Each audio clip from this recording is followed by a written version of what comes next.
গায়ের চামড়াগুলো কেটে কেটে রোদে শুকিয়ে যদি মায়ের পায়ের দুইটা জুতাও বানিয়ে দাও, ছোটবেলা যে দুধ খেয়েছো সেটার এক ঢোক দুধের শোধ আদায় হবে না।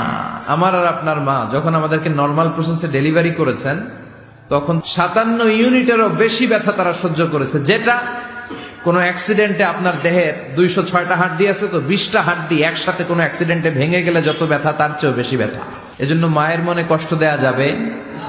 মায়ের মনে কষ্ট দিয়ে জীবনে কেউ সফল হতে পারে নাই।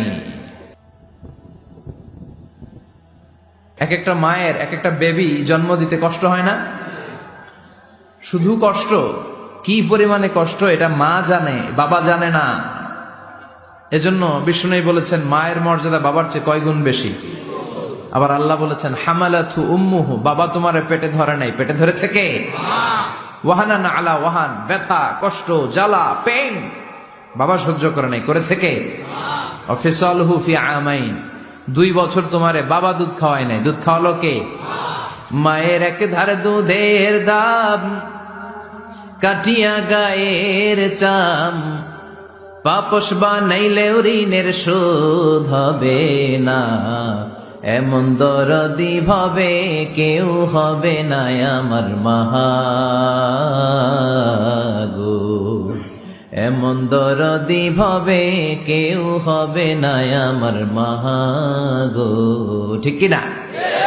বিষ্ণু বললেন লাউ কাতাতা জিলদাক, গায়ের চামড়াগুলো কেটে কেটে রোদে শুকিয়ে যদি মায়ের পায়ের দুইটা জুতাও বানিয়ে দাও, ছোটবেলা যে দুধ খেয়েছো সেটার এক ঢোক দুধের শোধ আদায় হবে না।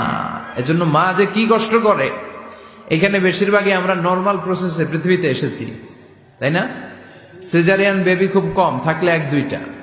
নর্মাল প্রসেসে একটা বাচ্চাকে ডেলিভারি করতে একটা মায়ের যে কত কষ্ট হয় আপনি কল্পনাই করতে পারবেন না। চিকিৎসা বিজ্ঞান বলে একজন সুস্থ মানুষ ব্যথার একটা ইউনিট আছে, মাত্রা, ব্যথা মাপার একক।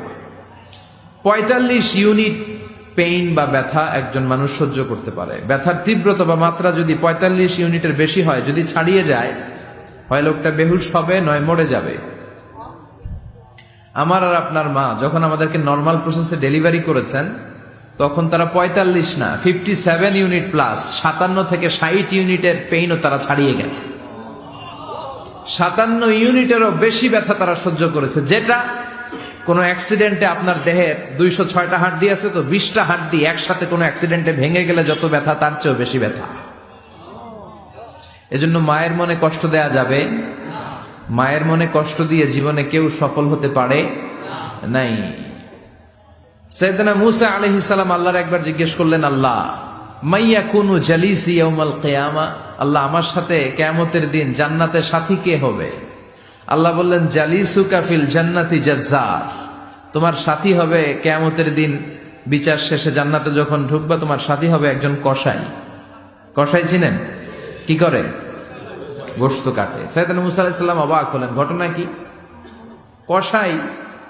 আমি হইলাম নবী আর আমার সাথে জান্নাতে থাকবে? হাউ কাম ইটস পসিবল, এটা কিভাবে সম্ভব? আল্লাহ বললেন নিজেই দেখে আসো এটা কেমন কসাই। সাইয়েদনা মূসা আলাইহিস সালাম ছদ্মবেশে কসাইয়ের দোকানে দাঁড়িয়ে রইলেন। দেখলেন স্পেশাল বিশেষ কোনো আমল নাই, কসাই শুধু গোশত কাটে, গোশত বিক্রি করে। দিন শেষে দোকান বন্ধ করে প্যাকেটের ভেতরে গোশত নিয়ে বাড়িতে রওনা হয়েছে। বাড়ির ভেতরে ঢুকে যাওয়ার পর সাইয়েদনা মূসা আলাইহিস সালাম ঘরের দরজার কড়া নাড়লেন। কসাই বলে মান আনতা, তুমি কে? মূসা আলাইহিস সালাম বললেন আনা মুসাফির, আমি মুসাফির, থাকার জায়গা নেই, আপনি যদি থাকার জায়গা দেন আপনার বাড়িতে থাকবো। কসাই বলে আসেন। সাইয়েদনা মূসা আলাইহিস সালাম ঢুকলেন। কসাই বলে এই ঘরে একটু থাকেন, ওই ঘরে আমার একটু কাজ আছে। মূসা আলাইহিস সালাম বললেন যান, কাজ সেরে আসেন। মূসা আলাইহিস সালাম খেয়াল করলেন ওই ঘরে মাচার উপর থেকে বয়োবৃদ্ধ এক নারীকে তিনি নামিয়ে গোসল করালেন, টাওয়াল দিয়ে গা মুছিয়ে দিলেন। এরপর দোকান থেকে আনা সুন্দর গোশতের টুকরাটারে নিজ হাতে কেটে রান্না করলেন। তারপর রুটি বানালেন আর গোশত আর রুটি হাতে নিয়ে ওই মহিলার মুখে তুলে দিচ্ছেন। মহিলা খাচ্ছে, খায় আর বিড়বিড় করে কি যেন দোয়া পড়ে। সুবহানাল্লাহ পড়বেন না? ওই মহিলাকে খাওয়ানোর পরে কসাই সাইয়েদনা মূসা আলাইহিস সালামকে মেহমান হিসেবে খাবার নিয়ে আসলেন। বললেন, ও পথিক, খাবার খান, সকালবেলা আপনিও চলে যাবেন, আমিও যাব আমার দোকানে, খেয়ে আপনি ঘুমিয়ে পড়েন। মুসা আলাইহিস সালাম বললেন, ততক্ষণ পর্যন্ত তোমার আনা খাবারে আমি হাত দিব না, যতক্ষণ না তুমি বলবা ওই মহিলাটাকে। কসাই বলে, হাদিহি উম্মি, এটা আমার মা। হাদিহি উম্মি, এটা আমার মা। এই দুনিয়া, এই মা ছাড়া আমার কেউ নাই, আমিও ছাড়া আমার মায়ের কেউ নাই। তাই প্রতিদিন দোকানের কাজ শেষ করে গোশত এনে রান্না করে আমার মারে আমি খাওয়াই। হাদিহি উম্মি, এটা আমার জনম দুঃখিনী মা। সাইয়েদনা মুসা আলাইহিস সালাম, বুঝলাম তোমার মা, কিন্তু তুমি যখন রুটি তোমার মায়ের মুখের ভেতরে তুলে দিচ্ছিলে, তোমার মা বিড়বিড় করে কি যেন পড়লো, কি পড়ে তোমার মা?